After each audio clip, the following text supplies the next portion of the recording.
Bismillahirrahmanirrahim. Assalamualaikum warahmatullahi wabarakatuh. Selamat siang kawan-kawan guru tani yang saya muliakan. Semoga Allah memberikan kesehatan kepada panjenengan semua. Terima kasih atas support, dukungan untuk like dan subscribe-nya channel Guru Tani ini.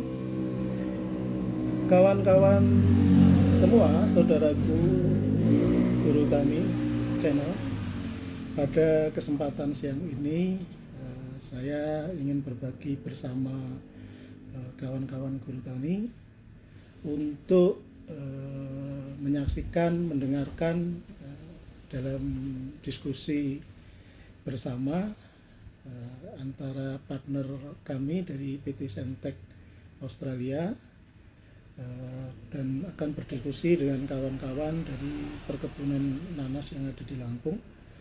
Kita akan membahas detail mengenai penggunaan alat sensor yang pada video sebelumnya ada beberapa saya share untuk memberikan pengetahuan bahwa cepat atau lambat, suka tidak suka, mau tidak mau, kedepannya kita akan berhadapan dengan kecepatan, baik itu dalam budidaya tanaman untuk peningkatan productivity. Untuk peningkatan productivity ini selain nutrisi yang beberapa video di Guru Tani Channel ada kita bahas sepintas, pada kesempatan ini kita akan membahas faktor penting dari budidaya tanaman, yakni air. Nah, untuk dapat mengetahui dan mengerti kebutuhan air masing-masing tanaman, maka kita butuh satu alat yang pada teknologi hari ini namanya alat sensor. Jadi untuk mendetek kebutuhan air, selain itu juga untuk bisa mendeteksi electroconductivity, saturation, evaporasi, evapotranspiration, salinity, macam-macam yang nanti kawan-kawan, teman-teman, saudaraku di Guru Tani Channel bisa menyaksikan dan mendengarkan pada diskusi kali ini. Nanti kalau misalnya ada pertanyaan atau tanggapan, dan ini sifatnya saya mencoba untuk sharing. Sebenarnya ada beberapa teknologi yang selama saya berkarir kurang lebih 20 tahun, nanti mulai mekanisasi, irigasi, biogas dan sebagainya akan coba saya share di channel ini secara parsial nanti sesuai dengan kebutuhan. Oke. Terima kasih atas kesempatan yang berbahagia ini. Untuk kawan-kawan saudara Guru Tani, supportnya sekali lagi saya doakan panjenengan semuanya sehat selalu, dan mari kita ikuti diskusi mengenai alat sensor irigasi dengan SENTEK Australia, dan diskusi dengan kawan-kawan riset R&D dari divisi irigasi sebuah perusahaan tebu yang ada, perusahaan nanas yang ada di Lampung. Oke, terima kasih. Mari kita ikuti. How are you? Oh, you? I'm fine. So, thank you for supporting Mr. Bikram. So, this is faster response from you. That's okay. I am trying my best. Yes, thank you. So, I have planned on next week or next month. I will same like this meeting.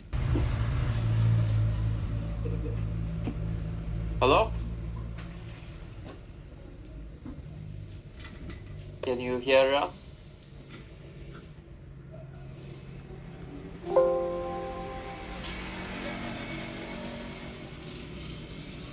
Hello, yes. Halo.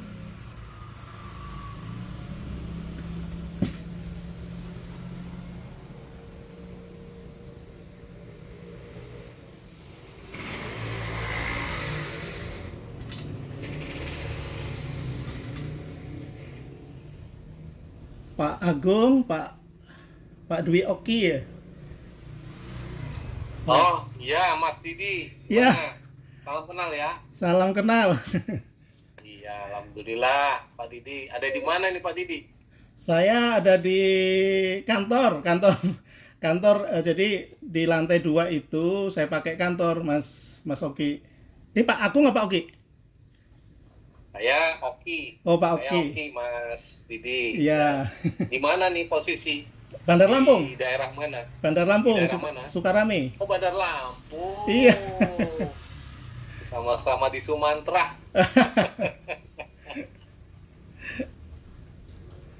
Masih ada yang ditunggu, Mas Oki? Ya, ini Pak Ibun gimana? Pak Ibun katanya Timnya Pak Ibun? ada kuliah S2. Oh gitu. Ya, saya sebenarnya ada ngundang juga Bu Yunita. Nggak tahu bisa Kita gabung. tunggu aja. Oke. Kita tunggu aja. Kita tunggu semuanya ada. Wait moment, Mr. Bikram. Yeah, no worries. Yeah. Yes.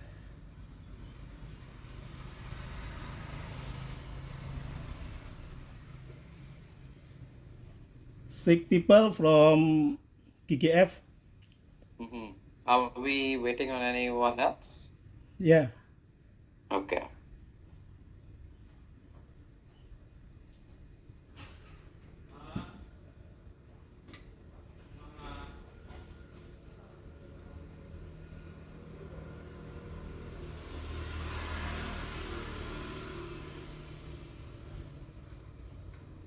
Andre still not yet join. No, I haven't seen. He accepted the meeting about 30 minutes ago. Yeah. Okay. But he hasn't come up over here yet. Okay.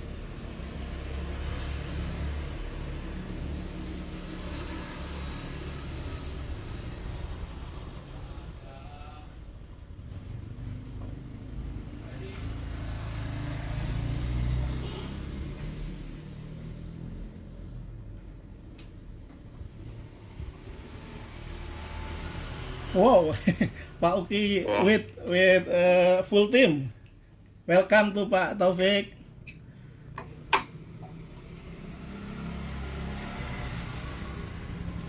Tunggu, speaker kamu Didi. Ya, Dulu ya.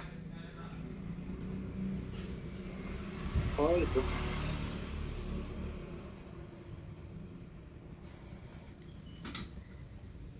Okay. So are we waiting anyone from GGP's team? Or is everyone here I think so. Waiting another people, Pak Oki. Kayaknya sudah bisa dimulai karena Bu Yunita sudah diwakili oleh Mas Taufik itu. Oke. Nah, ya dimulai aja. Oke, Nah, timnya Pak Ibun malah nggak ada ini. we can start. Ya. Okay, all right. Okay, so thank you everyone for joining. There's a lot of you, so I'm really glad that all of you have taken your time to join this meeting, and thank you to Didik and ATS Indonesia for organizing this meeting. So I think before we start off with anything, it'll be nice to go around and introduce ourselves. So let me start off. I'm Bikram, Regional Manager of SENTEK. We're based in Australia, and the regions I manage are Asia and Latin America. So I've been in touch with Didik, especially this year, because I only started my role this year. It's been about 11 months, or close to 11 months. And I'm looking forward to hearing everything about you guys. So maybe I'll pass it on to Didik to introduce himself, and then we can go around the table. Yeah. So before your presentation, Mr. Bikram, so and myself, very thank you for supporting me.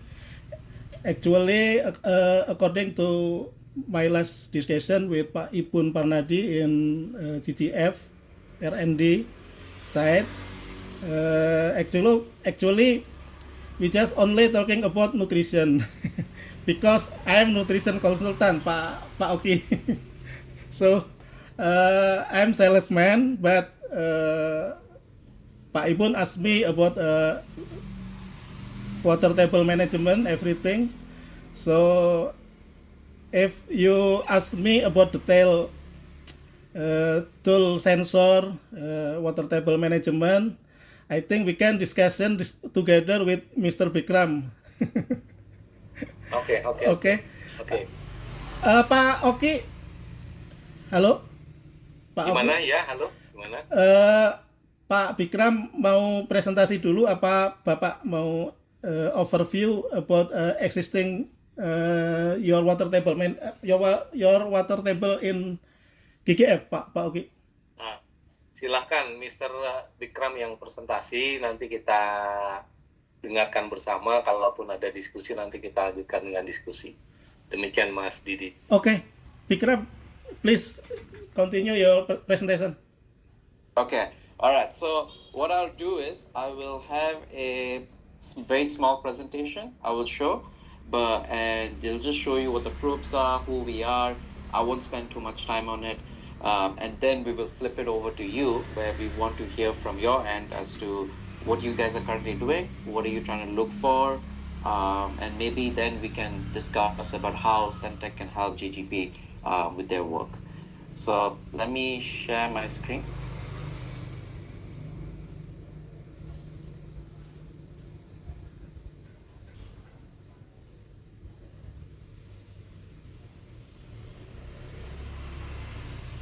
Okay, so can you see my screen, everyone? Yeah, okay. Yeah, okay, all right. So we are based in Australia, and we have been in the agriculture technology industry for about 30 years. We started in the early 1990s when in Australia our founder realized that a lot of farmers and consultants were asking about how can we understand how much of the water and fertilizer has gone down the ground, because we are always told to irrigate a certain amount, to put a certain amount of fertilizer, but we don't understand what's happening below the soil once it goes below the soil. We don't get to see it, and we can't understand and process where it's going. So that's where the soil profiling probe came. So we built a probe. So a probe is put in the ground, and what we try to do is we help to find moisture, temperature, and fertilizer amounts in the soil. And since the 1990s, now we coming to 2023 and almost 2024, we've been in the industry for 34 years. We have about 50 people in our company, and we have our head office in Adelaide, in Australia. I don't know if you know where Adelaide is, but it's in the south part of Australia, very near Melbourne. And sorry, I'm just going to let someone in. Yeah, and our probes, and we are also based in the US. So we have an office in US, an office in Australia, and we supply our probes throughout the continent. So we have installed about more than 2 million sensors in the world. Like I said, we have distributed across all the continents. We have a very large dealer network with more than 250 dealers across 80 nations, and Didik and his team being one of them as well. So our main market is agriculture. So with crops, whether it's an open field or inside a glass house, greenhouse, whether it is soil medium or a peat medium, that's where we use our probes mostly. But also our probes have been used in research. So when I say research, it's being used in companies for R&D team, but also by scientists from universities, where they use our probes to collect data, and those data are then published as a scientific literature. So that's how good our probes are. Our probes can be very accurate and very precise, where it has been used in peer-reviewed research. We also have worked in landscape, so such as your golf turfs, and also in environment. Environment meaning where we can build probes up to 40 meters long, and that's usually used for mining or under deep leaching to understand how the leaching of nutrients work, how deep the water table is, and that's where you can see on the rightmost that your probe can look this big. So here's a small overview. Here's a small overview of all the companies we work with. So we work with irrigation companies such as Netafim, Wisecon, Jane, but we also work with integrators such as Arable, Campbell Scientific. So our probes can be integrated in their system. And as you can see, we work with different universities as well. such as University of Florida, Nebraska. We are very big in the US, so that's a lot of our work with universities happens over there. And also we work with big companies such as Dole, PepsiCo, Monsanto, Syngenta, and so on. So we work with a large variety of companies. Hopefully I can put GGP's profile in this list. That would be nice to have the opportunity to work with you guys. So, but this shows our portfolio as to who we work with. So we have three main products. So like I said, I don't want to spend too much time on it. I'll just very quickly go through it because I would like to hear from your perspective first as to what you're trying to achieve, and then I can really recommend the ideal probe and solution to you. So let's start off with the Diviner. So the Diviner is a bit of an older model. It is a probe that as you can see over here, it has an access tube. So you install the access tube and it's a big rod. You put the rod in, and once it goes all the way in, it has a sensor at every 10 centimeter where it can collect its readings. These readings then go to a LCD display. So it's like almost like a screen where you can see your readings immediately. And then once you download the readings, you can go to another site and put it in and collect up to 99 sites. This is a bit of an older model, so we don't sell as much, but it's a portable option. And I just thought I'll mention it there because sometimes it's used as a cost-effective one, but like I said, it's an older model which is not being used as much. As you can see here, you got your probe over here, which is the black rod. You got the white access tube which has been installed on the ground, and then you get your LCD disc over here where you collect the data. This data then can be put into our software for analysis, or you can collect the raw data on your Excel. Now, remember I said that we have put our probes have been used in research and in environment monitoring. So usually for research and environment monitoring, these are the probes we use. So we call this probe the EnviroScan. And as you can see, this probe, you got your access tube on your left. Once you install the access tube, you can put the probe in. And these are the sensors for the EnviroScan. They're a lot bigger and they're highly accurate, which is why they're used in research. And the best thing about this probe is it's customizable. So as I said over here, you can make the probe go up to 40 meters. And what happens is you can decide at which depth you want your sensors. So let's look over here. You got your sensors at 10, 20, 30, and 40 centimeter here. But let's say for some reason, you only want to have your sensor at 10 and 40. So you can just install your sensors at 10 and 40, and then you can just leave your 20 and 30 blank. But let's say you want to measure salinity at 20 and 30, only salinity, and you want to measure moisture only at 40. You can install your sensors according to that. So it's a very customizable probe, which is why it's used in research. It can go up to 40 meters in length, which is why it is used in environment as well. And this is our most popular model, the drill and drop. So the drill and drop is a built-in probe already. So all your sensors are inside. It's not like the EnviroScan where you have to manually install it. It is all inbuilt. So if we send this probe to you, the probe is ready to be put on the ground to collect data. You don't need to put the sensors. All you need to do is drill it. And if you look up in the top, you can see that the probe is pretty thick at the top but narrows down towards the bottom. This is what we call a tapered probe. And the reason it's designed like this is because when you install the probe, you avoid air gaps. We built our installation tool only for this particular type of probe, where when you install it, it's thick at the top and then becomes narrow in the bottom. Once you put the probe in, there's no air gaps. Usually what our competitors do is they would put slurry in between the probe and the soil. So slurry is a type of material which has different mixture of chemicals and soil. It's not the same as the actual soil which you're installing the probe in. So what that does is that affects the reading because it's not the same as the soil. So the way the water moves around it affects it. So we try to be more accurate by using this method. And you have probes in every sensors at every 10 centimeter increments. So it starts at 5 and goes at 15, 25, and so on.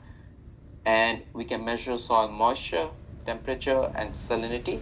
Salinity is fertilizer. It's what we call fertilizer. And these probes come at different lengths. So it's not like the EnviroScan where it's customizable, but these probes start at 10 centimeters and go up to 120 centimeters. And over the last few years for our drill and drop, we came up with a new model called the Bluetooth. So in the previous drill and drop, like these ones, you can see that there are wires that connect. So these usually connect to our telemetry system, which is battery operated, solar panel operated, or it can integrate to other systems. And the same for EnviroScan. But the Bluetooth, which is this one over here, you can see that it's completely cableless. It's the exact same probe, except it's powered by a AA battery, AA lithium battery. So you put the battery in and you put the probe in, and you can see it doesn't disrupt in the field, there's no wires, and all you need is your phone. If you have your phone, you can download our free app. You can stand next to the probe and you can download the data immediately and send it up into the network, up to the cloud. If you send it to cloud, that's where you can see the data, and then you can understand what is happening, and then you can make your changes for your irrigation fertilizer application. The Bluetooth is best best for certain conditions, such as in areas where there is not much of network. So if you don't have any telemetry network, you can use the Bluetooth. It'll be much cheaper compared to satellite. But the only thing is it's not continuous, so that means you obviously have to go and visit the field site to download the data. But if you have a lot of people working in your farm, let's say you have you're managing a farm of 10 hectares and you got a farm manager and 5 or 6 technical people on the farm, then that's perfect because the app is free. So anyone that visits the field can always visit every few days to download the data, because you're obviously visiting the field to look at your crops, to understand if there's any diseases, or to apply your irrigation, to apply your fertilizer. So while you're at it, you just need to go to the probe, press the button, it downloads in 1 minute, and then upload it when you have your internet. So the AA battery can power the probe from, depending on how often you sample, so that means how often you're collecting data. Most people collect between 10 to 30 minutes, so it can go up to 3 years and up to 4 years. So you only need to replace the battery every 3 to 4 years, and it's at a very low cost as well. So like I said, our drill and drop is tapered. Because the probe is tapered, our installation tool is also specially made, where we made a tapered auger. And then you get an installation kit, which you put in the ground and drill it. Didek has been trained on this. Didek and Andrea from ATS Indonesia, when we visited Malang earlier this year. Yeah. Beautiful place, lovely weather. Me and So Andrea. a very straightforward and easy process, as Didek would probably tell you. And this is something we can easily train. Well, Didek has been trained, so him and his team can definitely show you the installation, and we can provide all the materials to prepare for it as well. According to my experience, is very simple installation, Pak Ipun, Pak Oki. Very simple installation. Yeah. And why we call it drill and drop? As you can see here, you got a 120 centimeter auger here. You just drill it, and then once you make your hole, you just put your probe in, and it's done. So once you have a hang of it, you get used to it. It takes about 5 minutes to install. Okay, so before I go into this bit, is there any questions from the GGP team? Any question, Pak Oki, Pak Ibun? So for information for you, Bikram, GF beside pineapple, he also has mango, avocado, coconut, Okay. many Right, crop right. in here and there. Oh wow. Okay. Yeah, many Well, crop. maybe you should change your name because Yeah. you're growing so many. Okay. All right. So no questions. Lanjut, Pak Oki. Continue. Or any Continue. question? Yeah, sure. Okay. All right. So that is the probe. So those are the probes, which are the devices that help you put in the ground that help collect the data for you. Now, how do we transmit that data? Okay, so we have various different outputs and DTUs. So obviously, we have our own telemetry system, which means you can connect to our own telemetry, which will be solar panel or battery powered, and it will power the probe. It'll have a SIM card in it, and then it will send it up to the network, and then you can download your data. But we can also integrate to other data loggers and other systems if they have a Modbus output or a SDI12 output. So that basically means you get a probe with the SDI12 cable connected to the data logger, and then you can use their platform. We recommend using our platform because I won't show too much on it, but we have our own cloud version where you can see the moisture data, you can see the NDVI and the weather forecast. So our platform is the best. But for various reasons, you might be already using another data logger, another weather station data logger. No problem, we can integrate it to that. So I think for Indonesia, it will depend. You might most probably need 2G, but which will come under GPRS, but we can also provide 4G and CAT-M. We can provide Bluetooth, like I mentioned, and in areas where there's no network at all, we can provide satellite as well.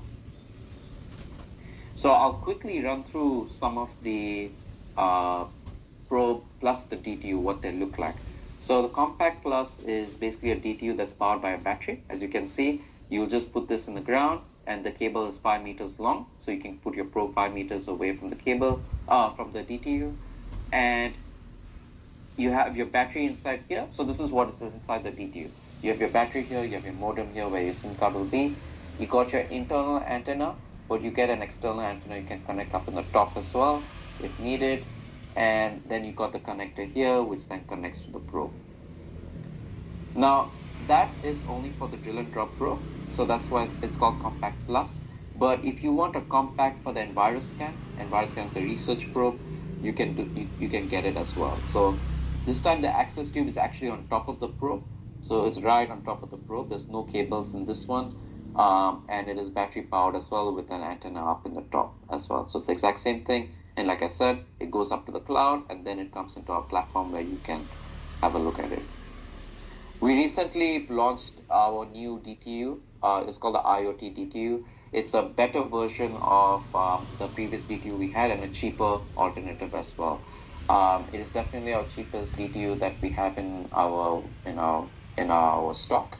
And what you see here is you got your pole here, and you get a solar panel over here, and with a very long antenna as well. And inside the solar panel is your battery and your DTU, which then connects to the probe. So it is a rechargeable battery that powers this, and it can go up to, I think, about 5 to 10 years before you need to replace the battery. So you just need to keep recharging it. So every time it's the end of the season, you take it back to your office, just recharge it, and then you can put it back in before the next season. We also have our multi, which is basically we call our own mini weather station. So as you can see here, you got your solar panel, your battery will be in there, but we have a rain gauge. And this system can actually connect to 2 probes at once. So that means you get 1 battery, 1 solar panel that powers 2 probes. The cables can go up to 200 meters long, but it's customizable. So if you need it to be 100, we can reduce it. If you need 500, we can increase it. And it can also connect to 2 other sensors. So we also provide leaf wetness, wind direction, air humidity, air temperature, and flow meter. So all of those systems can connect into this SENTEK Multi to make your own weather station. So this is another example of what it looks like. So you have your rain gauge here. So obviously it collects the water, and then you got your solar panel that connects up to the battery here, which then connects up to the probe. So the platform where all this data goes to is called AirMax Live. I have 1 or 2 slides on it, which I'll show you, but it's a very useful tool to collect the data to see how much water is there in your soil profile, whether your plants are taking up the water or not, whether there is heat stress, or is there saturation in the soil, or is there too less water in the soil. So all this data you get to see. And once you see that data, what happens is, instead of irrigating once a week, once every 2 weeks, and doing the same amount all the time, now you have a more data-driven system. So you now know when to irrigate precisely. So that will control your costs better, but more importantly, it'll make sure your crops are growing well, and they're always healthy and at the highest quality. So not only do we try to reduce input costs, which is the cost of your fertilizers, irrigation, energy, labor, but we also try to make sure your output is at the highest quality as well. Because you have this data, you can manage it better. And this is one example. So up over here, we have a grower in Australia that grows wine grapes, which is used for making wines. And in South Australia, we are known for wine, so a lot of our customers use our probes in wine grapes. And what he said, what we tried doing in this R&D research was, we said, okay, since you have been growing for many years, we'll put our probe here and we'll collect the data and see how your crops are performing based on the irrigation you use. And what is happening over here is, if you look up in the top, this is an NDVI we provide. So NDVI is a satellite image we provide from up in space, where it takes a picture of your field and tells you if your crops are stressed or not. So if it's red and yellow, it means your crop is stressed. And what you can see up over here is the picture shows that the crop is stressed. That means it's heat stress. It's not getting enough water. Usually around this time is summer in Australia. So right now it is summer in Australia. And if you look down the graph, I want you to pay attention to the lower part of the graph where there's multiple colors. You can see there's blue, green, yellow, and red. And you look, and what this shows is if it's blue, that means there's too much water. That means you're over irrigating. Green is the ideal zone you want to be in, which means your plants have enough water. Yellow and red means your crop is getting heat stress and it's not getting enough water. And what you can see is for this grower, most of the time the graph is in the red and the yellow zone. And that means that the crop is not having enough water, which is why you can see up in the graph here in the NDVI, it is red and yellow. Now we go on to December and we see the exact same thing as well. Now the crop is becoming red. This is when it's the hottest part of Australia, December and January. And what you can see is every time it irrigates, it's not enough. The water drops down immediately and it goes into the yellow and red zone, and the same thing is shown in the NDVI. So this shows that even if he goes into the green zone and he's irrigating often, what is happening is his crop is taking up the water so quickly and also being possibly lost in evapotranspiration that he's just stressing his crop out immediately. So this will affect your crop quality and crop yield. So after realizing that, the next year, he decided to use our probe to control his irrigation. So now he can immediately see, okay, my crops are going into the blue or the yellow zone, so he can manage his irrigation quickly. And you can see that the irrigation is not as consistent as the last season. Last season, he kept irrigating the same amount, but now he can control his irrigation because he can see the data. And what that translates to is it translates to better crop growth. If you look up in the picture here, it is blue and the green, which means that the crop is in a healthy state. And as you go into December, when it's a lot hotter, again, the crop is spending most of the time in the green zone. So this is what we can provide. So we provide the NDVI, we provide the cloud service to show all the graphs where you can understand your data, and then you get notifications if your crop is stressed to irrigate, or if it's too much water to not irrigate. And this gives you a whole system where you're managing your irrigation and fertilizer. Another service we provide is the Meteor Blue, which is a weather forecast. So let's say, if for some reason GGP's budget, they can't afford a weather station, or they don't want to integrate our weather station with the probe, then we can provide this weather forecasting system, which is very cheap. For GGP, it will be $50 a year, every 6 months, and that will give you the whole weather for that site.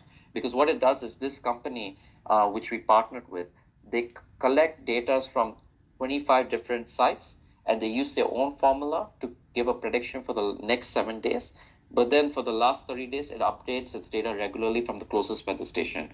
So it's obviously not the same as a rain gauge. The rain gauge will always be more accurate.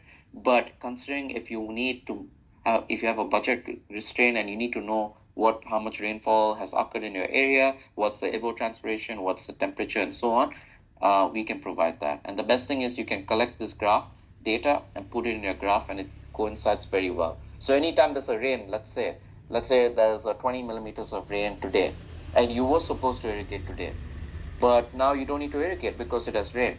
Or if you need to irrigate, you can irrigate a little bit because you can see how much water has gone down the soil. So this is the sort of data we can provide where you can manage your irrigation system really well. So that's basically it. This is what we do at SENTEK. We try to show you what's the moisture, temperature, salinity down the ground, and that will help to control your costs upstairs with your irrigation and fertilizer, but then you can also improve your crop quality and yield. So that's my my presentation.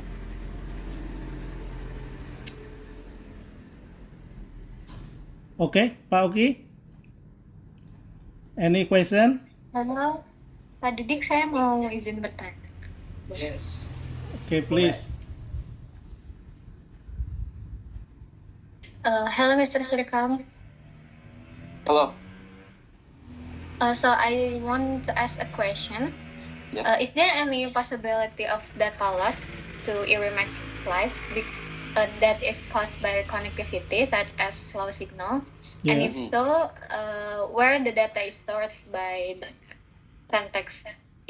Is it missing, or maybe SENTEK store it offline, or how? Yeah. Oh, Yeah. Okay. So. Yeah. Okay. So what SENTEK probes do is, so we download data in our probe. Okay. So let's say the Bluetooth probe. The Bluetooth can download up to 2,000 readings.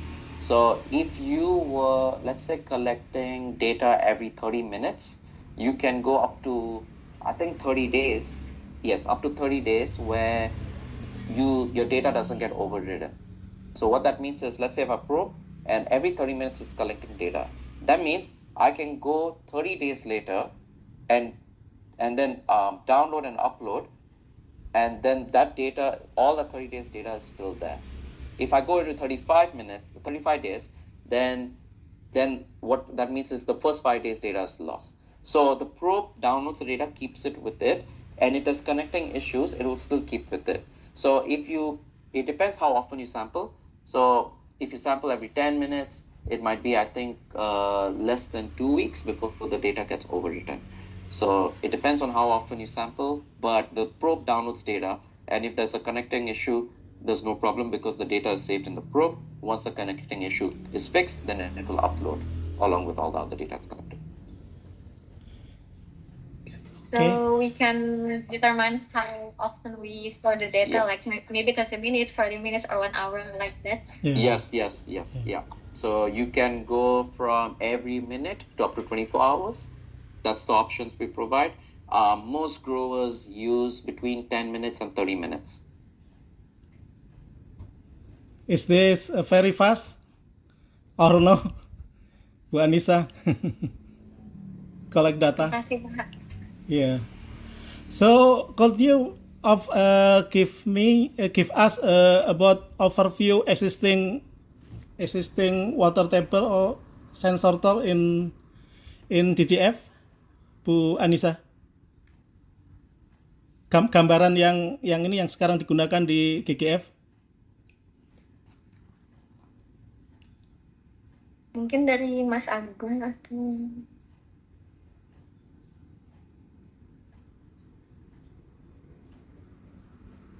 Okay, so any more questions?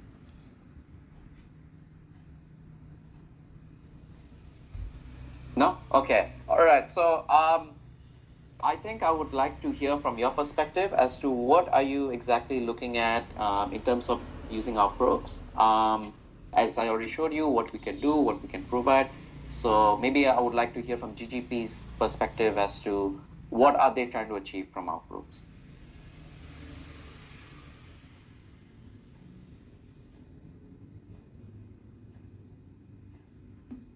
Pak Didik, mungkin saya mau nanya lagi ke Mr. Bikram ya. Okay, please. So Mr.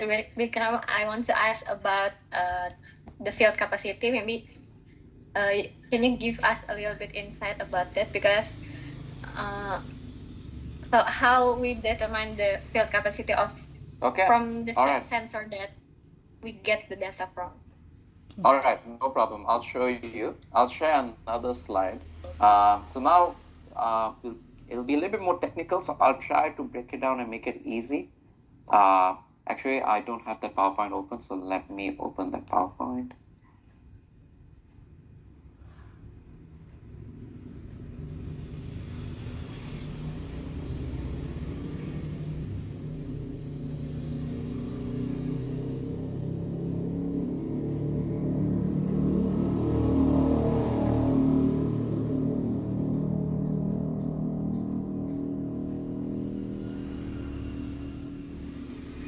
Okay, all right. So let me share my screen.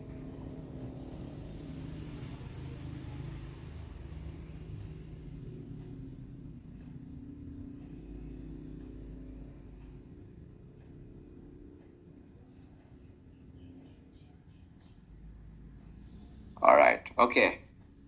All right. So your question is, Oh ya, field capacity. yeah, field capacity. Okay. I All right. see. So let me find it for you. So this is the sort of training we gave to Didik to help understand how to, whether he remembers or not So is another question because it's a while back, but so I'll show you. just inform for you, Bikram, all of attending this meeting, Pak Oki and Pak Ipun team is very expert in in irrigation. They are I'm sure. research department. Yeah, They yeah. are research department. Okay, can you see my screen? Yeah. Okay, all right. So, so your question was how do we determine field capacity? Okay. So, wait, actually, before that, I need to show you, first of all, how do we tell whether what our graphs actually tell you to begin with. So, let's go here. Okay. So, this is an example of what our platform looks like. It's exactly what I showed you just now. Down in the bottom here is your total soil water content. Okay. So what we have over here is a 60 centimeter probe. So just imagine this is your probe and that's 60 centimeters. You put in the ground. Every 10 centimeters, there's a sensor. So starting at 5, 15, 25, and so on as you keep going down. And the bottom graph is showing the total water content across that whole profile. So that means the total water content between 0 to 60 centimeter. Okay. And what it's showing here is showing its different values. So in July, it was about 40 to 25 millimeters of water. And when you go to October, it was about 70 millimeters. And you can see over here that we have put pictures of the plant that is grown here. This is potatoes over here. And you can see that there are different growth stage names. So we give you that option. So I think we have for pineapple as well, but we definitely have for mango and avocados as well. So you can put when is your emergence. So that means when your seedlings start growing, when is the vegetative state, when it becomes mature. Because as you guys are experts, obviously, and been growing pineapples, let's say, for a long time, you know what period or when roughly is your vegetative state, your maturity state, and so on. And so what we have over here is you get the ability to change your thresholds. So let's look at a seedling. Obviously, a seedling's ability to withstand water or full capacity or waterlogged situation is very low. So that means the green area, which is the ideal zone, is a lot smaller, right? Because if it's slightly over-irrigated and there's a bit too much water, then the seedlings lack the oxygen and it can't respire, and then it will die. But once the plants start growing and they become bigger, the potatoes are starting to form, the tubers are starting to form, obviously the ability to withstand different moisture content becomes a lot larger, right? So which is why you see in the bottom here that the green becomes a lot bigger, and you can manage your irrigation a little bit more with a free hand, so it doesn't need to be as precise. But what we realize potato growers do is when it starts to mature, they start reducing the amount of water that they apply in the soil profile. So that's why the green zone becomes a bit smaller again. And the reason they do that is because They want to make sure that the potato doesn't get potato scape or potato blight diseases, which are waterborne diseases. So that means when the potatoes are formed and there's too much water, there's a high chance of those diseases becoming affecting the potatoes. But also, it'll be easier to kill off the plant quickly. So when the plant dies, you can easily harvest it. And so this is where you can not only manage your irrigation, but you can manage your disease, your crop control, your crop quality, based on these readings. Yeah. So that's what you can see in the bottom. That's the overall soil water content. Now, if you look at the top, you have all these different colors. So you have your black, your red, your blue, and so on. These are the total water content at that soil depth. So let's look at black. Okay. So black shows that the sensor is at 5 centimeters, as you can see my mouse here. That means it's telling you at this water content, at this soil depth between 0 and 10 centimeters, there is, the last time I took a reading, there was 2 millimeters of water present in the top layer. When you go down in the bottom at between 11 to 20 centimeters of soil, there was 6.7 millimeters water present. So you can see exactly how much water is present. Okay, so now you see all of this. How can you tell whether your plants are taking up the water? Let's imagine we zoom in. We zoom in the top bit here, right?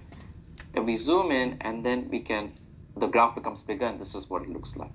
Okay. So in this example, you can see that you have your irrigation rainfall events up in the top, which showcases how much water has gone down the soil profile. But what you can see over here is, let's look at the overall soil water content. Okay. So it is going down, which means the plants are taking up and the water is being used up. But then you have an irrigation event that then puts the water content up. So the irrigation has gone down, and now the overall soil water content has gone up. And then it goes down again, but goes up again because irrigation has taken place. Now, between these two irrigation events, there is a long gap where there's no water going in the soil. And what you see is that there is these particular steps that are happening. Okay, so these steps are telling me that there's root activities. Now, how does it tell you that? So let's imagine we zoom in. Okay, now we zoom in this red circle here, and what we see is we get a date over here, right? And we can see the time as well. So what you see is there's white and the gray. Now the gray is nighttime, because if you look at the clock here, let's say it's about 6-7 p.m. It's starting to becoming dark. It becomes night, and then we go up to 8-9 a.m. where it becomes really bright. So what you can see is when it's in the white zone during daylight, there's a bigger drop of water. Look at the drop. It's a lot more compared to the events at night, where it's a lot lesser, right? So that is showing that in the daytime, the water is being used up more by the plants because of photosynthesis, right? So the plants are more active, they're taking up more water. And when it's night, photosynthesis activity reduces significantly, which is why the water plateaus and doesn't change as much. So based on these drinks, we call this daily drink. So you're seeing the plants are drinking up every day. Now, over here in the early days, like 15th and 16th Feb, you can see that there's a large drink. That means a lot more water is being taken by the plants. But as you go a little bit closer towards 19th Feb, you can see that that consumption of water reduces significantly. That is because the soil profile is losing water because the plants are taking up, so the plants can't take up as much water as a couple of days before. So that's when you can start to see, okay, now maybe my crop is starting to hit the stress zone where it needs a little bit more water. So you can put an alert over here, and whenever it reaches that, you can irrigate. You get notification, you can irrigate. So here's another example. So this is at individual soil depths. So this is at the top sensor, and as you go down, it's in the lower sensor. And what you can see is at the top sensor, there's a lot of water being taken up, right? So a lot of it might have actually drained down the soil profile, depending on your soil. But also it's been taken by the plants. But you see these steps also in the second and third. So that tells me that the root has gone down to the third level. So let's assume the red is 5 centimeter, blue is 15, and the green is 25. That's where the sensors are placed. So that means I think the root length is about 30 centimeters. So when I see the steps, I know, okay, these are where my roots are present. So I need to make sure when I irrigate, it only goes to 30 centimeter. Because if you irrigate all the way to 40 and 50 and 60, then what happens is you're leaching your water. You're first of all over irrigating, and then you're wasting water, goes down the soil profile. You leach your nutrients. If you're using nitrogen, for example, it leaches down so quickly, all the nitrogen fertilizer is lost. And let's say if you're trying to monitor your water table, you'll be pushing your salt and water table from below because you're irrigating so much, so it goes up like this. So then you can increase the chance of having too much salt in your soil profile. So to avoid all of that, it's important to understand how active your roots are and at what depth they are present. So now you understand that. You can detect where your roots are. Here's another example. You can see top layer, there's a lot of root activity. And then you start seeing root activity, let's say at early July, at this depth, at the third sensor. But 1 month, a couple of weeks later, you see roots are reaching to the fourth, and eventually 1 month later, it reaches to the lower level. So you can see how deep the roots are going and manage your irrigation like that, as per those information. Now, sorry, I've been going on for a while, but to answer your field capacity, but first you need to understand how we can detect root activity, right? So now that you can see the steps, that's how you know your plants are taking up the water. How do you determine field capacity? Okay.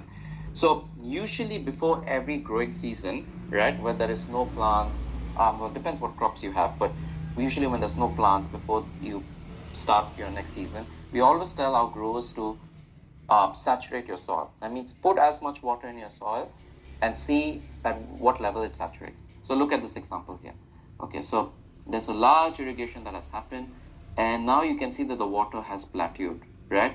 So the water has plateaued, which means that there's too much water in the soil, as you can see in the picture here, and it's taking time for the water to come out of the pores of the soil, and it saturates for a while, and then it starts to drop.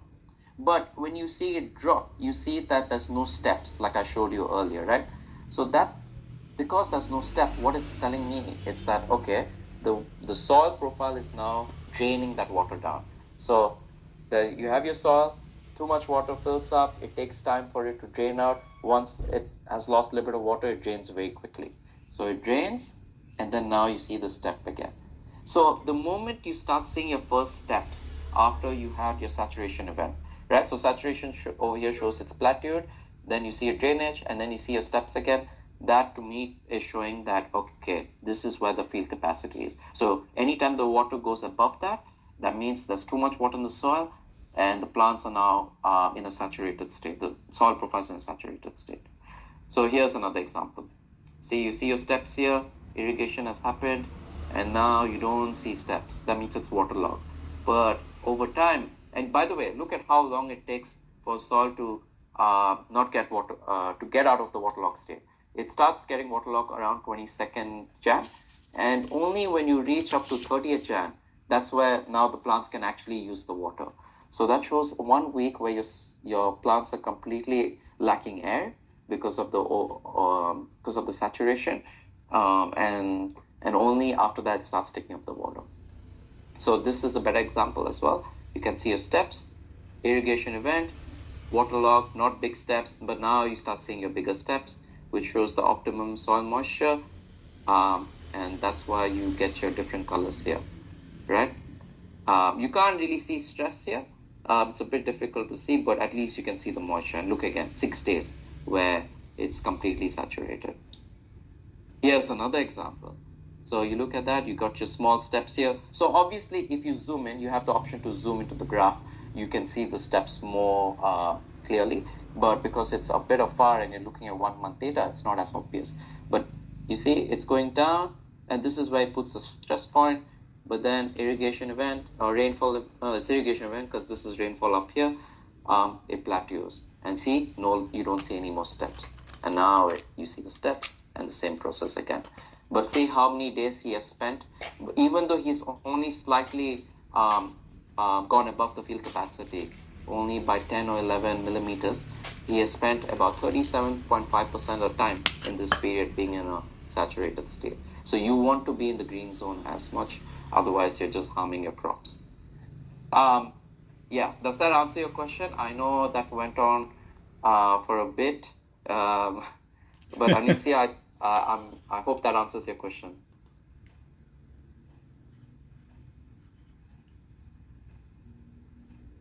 Any question? Anissa, did that answer your question? So, can you show your experience in pineapple, Mr. Bikram? Oh, our experience. Okay. Yeah. I will need to pull up that case study. Study, yes, in pineapple. Actually, might be in this other small.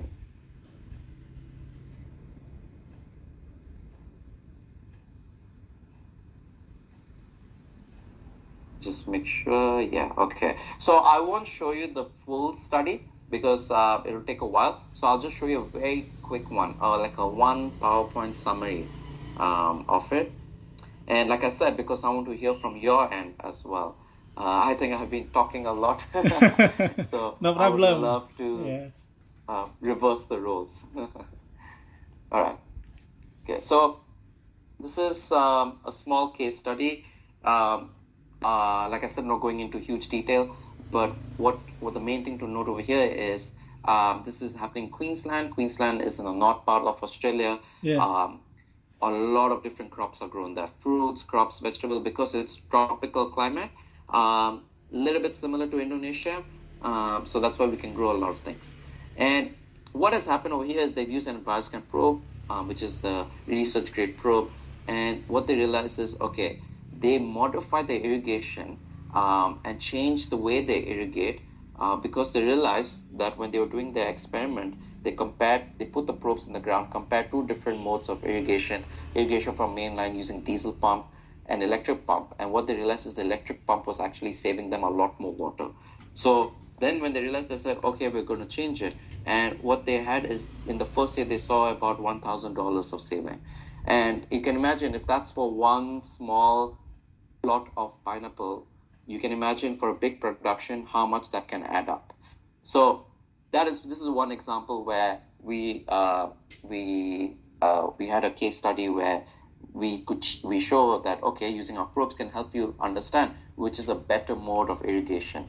So I understand you're using traveler's irrigation, right? So I'm assuming, let's say you have your field and you irrigate a certain way, but how do you know if you're over irrigating or under irrigating? You don't. So you put a probe, you run your normal irrigation, collect the data. Once you collect, you can see those steps, understand how much saturation, how much stress your crop is going through. You obviously have your technical people going to the field side, inspecting the plant leaves, the fruit quality, and so on, to understand whether they're showing any signs of stress. And once you collect all those information, put them together, you will understand whether your irrigation is actually useful or not, and if it can be better.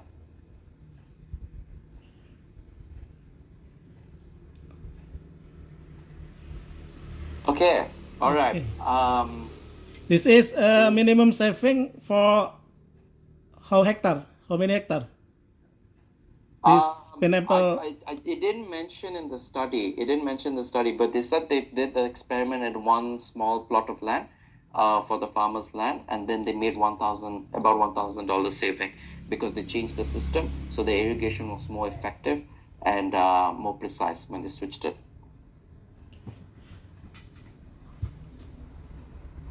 Okay, Pak Oki. Where are you? Pak Oki, Bu Anissa. Oke, mungkin teman-teman yang lain kalaupun ada yang, ya silakan Ica, lanjut. Enggak, Kak. Terima kasih banyak.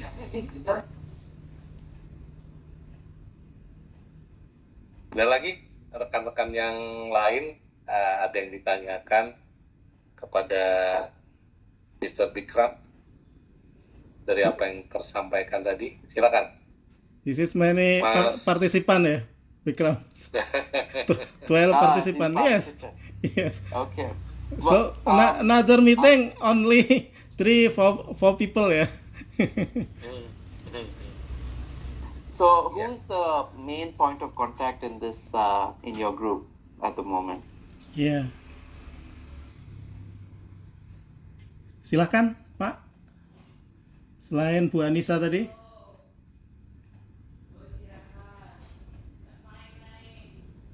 So Pak Oki, saya Ya, Mas Budi. kapan hari saya dengar dari Pak Ipun katanya GGF juga sudah gunakan semacam diviner ya. So they have already used diviner, Bikram. As like diviner. Yes, I know you've worked couple of years ago. Before I was probably still studying in university when when you guys used the diviner. But look, the diviner is an older system, and I think a better system would actually be the drill and drop, because pineapple is about, like Didik said, it's about 30 to 45 centimeter root length. So a 60 centimeter is a very good probe, because your root is 30 to 45, but you want to see whether you're leaching your nutrients, you're over irrigating, whether your water is going down the soil profile or not. So if you have sensors below that as well, then you can see, oh, the water's gone up there, but there's no root activity, so I need to reduce my irrigation. So you can manage accordingly that way. So are you still using the diviner? Are they still using the diviner? Masih Pak Ogi. Still use diviner. Sudah lama nggak kita gunakan tuh, kira-kira 5-6 tahun yang lalu, Pak. Karena juga nggak mobile juga, dan ya untuk penggunaannya sih masih kurang applicable. Right, untuk luasan seluas ini. So Posisinya sekarang di mana juga nggak ketahuan. tidak jelas ini yang di mana nih. So last time GGF used diviner 5 years ago. Not applicable. Why is that? Not applicable. So according to your experience, which one SENTEK product you will give recommendation? Okay. So the recommendation I give is the drill and drop. Before I continue, maybe Didik, we should I need to ask like some questions, and if you can help translate and help to get it from me, it'll be good. But first one is, do they have network in their farms? Like, can they connect to mobile satellite, or can they not? Ada Pak Ogi. Gimana Mas Didi? Ada satelit ini, kok connect satelit di sana. Kalau misalnya Mobile phone.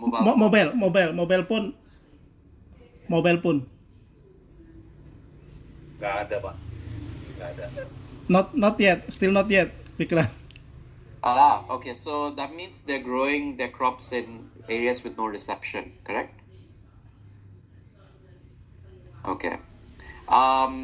Then what I recommend is the Bluetooth, the drill and drop Bluetooth. Okay, so let me share my screen again, and I'll show you which one it is to remind everyone. Oh, sorry, wrong one. I have too many things open. All right, let's see. This one. Okay, so the one I'm talking about is this one. Okay, so this is what. Oh, sorry, I'll go all the way back. Yeah, this is what I recommend. So because you have no network and you have a lot of people visiting your field, your farm, your workers, so you can have a cableless probe powered by a battery, and all you need is your phone. Very easy to use, very simple to use. Your data comes immediately on the phone. And then once you have a network, you can then upload it up, and then you can see your data. So this is the one I recommended it. So this is drill and drop. How many? Bluetooth. Bluetooth covered until how many meter cover?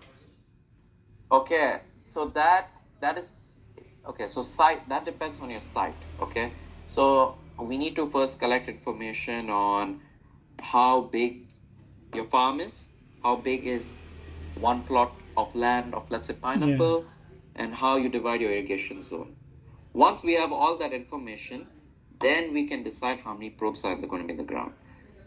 So it depends. Maybe For some areas, you might need more probe every 10 hectares. But if you have a very consistent same irrigation plan, irrigation zone, then you don't need as much. But if you want to compare why one area is performing better than the other, then you put a probe there. So it's a very difficult question to answer at the moment. Yeah. But I think, Didik, maybe Yeah. the first thing we need to ask Yeah, them okay, is, no problem, Vikram. No problem. do they see value in the probes from what I explained? Do they see value in it? Ya. Pak Oki, Ya, gimana Mas Didi? kalau lihat ininya coba nanti Bapak bisa diskusi lagi lah sama tim. Kalau misalnya satelit itu jadi problem, ya salah satu option ya drill and drop pakai Bluetooth, Pak. Ya. Untuk yang ini ya, di Pioneer ya? Beda, different, beda. Different, ya. Oke. So we are talking about different drill and drop and diviner, Vikram, yes. What? This is drill and drop Bluetooth. Yeah. This is drill and Bluetooth. Diviner's old. It is not the best. This is much better, in my opinion. Yeah. Didik, this is the same one which we trained. Remember in Malang, we used Yeah. this one? Yeah. You saw the data immediately? Yeah, that's the exact same one. Jadi Pak Oki, seperti yang saya ikuti training waktu itu di Lectus ya, itu di sini cepet banget Pak Oki, Mas Oki ya. Jadi cepet banget. Ya. Kita cukup install ini aja, drill and drop. Hanya memang yang tadi kan Bu Anissa juga kita bicaranya sebenarnya kan field capacity kan tadi kan, kapasitas lapang lah. Satu hal yang misalnya kita bicarakan di irigasi itu kan ya tetangga kita yang di GMP juga baru watering system juga mengairi. Tapi data koleksinya tadi kan saturation, terus evapotranspiration, termasuk hal-hal yang lain kan tidak kedetek gitu Mas Oki. Nah, kalau yang ini jenengan tinggal pasang drill and drop dengan spesifikasi. So we have 10 cm ya. 10 cm, 20 cm, 30 until 90. Sampai 120. ya, sampai 90 Pak Mas Oki. Nah, saya kemarin kan ada diskusi sama Pak Ibun, kalau misalnya itu di nanas itu kan root zone-nya tadi ya, untuk identify-nya sampai berapa kedalamannya gitu kan. Nanas mungkin 30-40 ya. Pineapple Tergantung umurnya. Tergantung umur tanaman. Oh, tergantung umur. Oh, Ya. Bikram, for pineapple root zone depend on pineapple maturation. Berapa Pak tadi? Sorry. Tergantung umur tanamannya. Kalau balibu itu ya sekitar 10-15 cm lah. Iya. Kalau Balibu itu di bawah 5 bulan. iya. Ya. Terus kemudian kalau sudah tanaman vegetatif cepat itu bisa 25-40 itu. Balibu di bawah 5 bulan. Ya. Itu Kalau sudah vegetatif cepat itu sudah ya sekitar 25-40. berarti sampai panen butuh root zone-nya berapa, Mas Oki? How many centimeter until Berkisar harvesting? 25-40 Pak. Kedalamannya kan ya. Oh, so pineapple has root zone, Bikram, 25 until 45 until harvest. Okay, so 60 centimeters the best, I think. Itu Pak 50 Pak berarti Pak 60 cm Pak Oki. Bisa kita pasang itu. Ya. Dari rekan-rekan yang lain, kira-kira ada lagi yang ditanyakan karena mendekati asar. Iya. Iya. Silakan Pak Ada Dwi. teman-teman yang lain? Pak Silakan. Dwi, Pak Agung. Bu Yunita ada tadi tuh.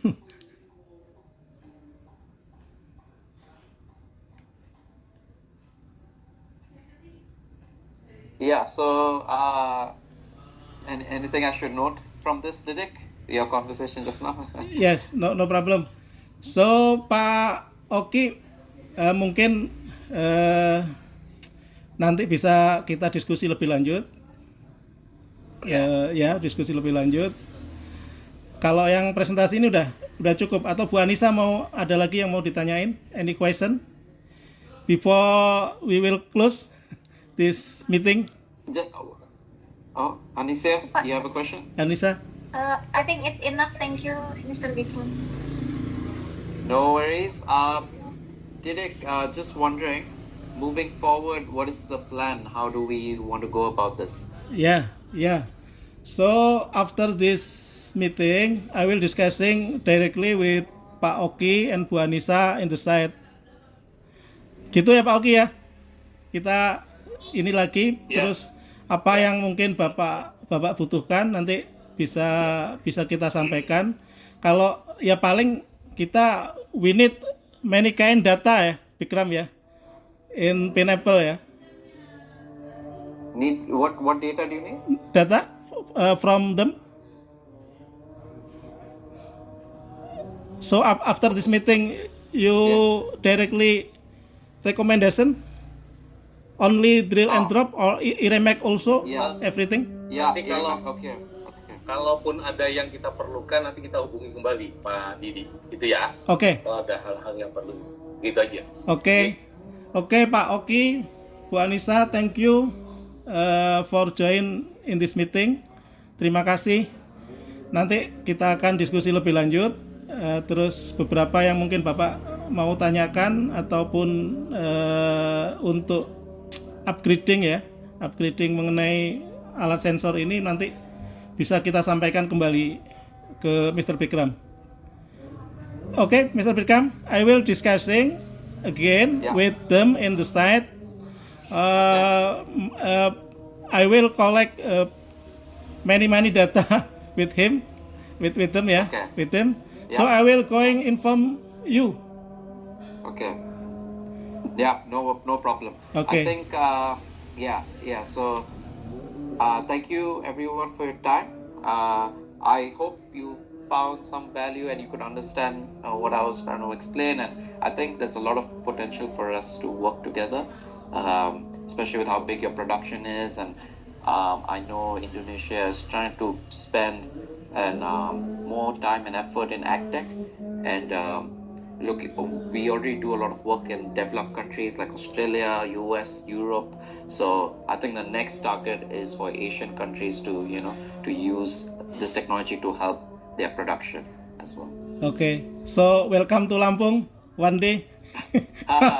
Yes, if GGP is planning to buy some probes, Yeah. then I will more happily visit you, Didik, in Lampung for sure. GGP one of the biggest pineapple in the world. I Yes, think number yes. 2 number 1 Pak Oki ya. Setelah Del Monte di bawah kita ya.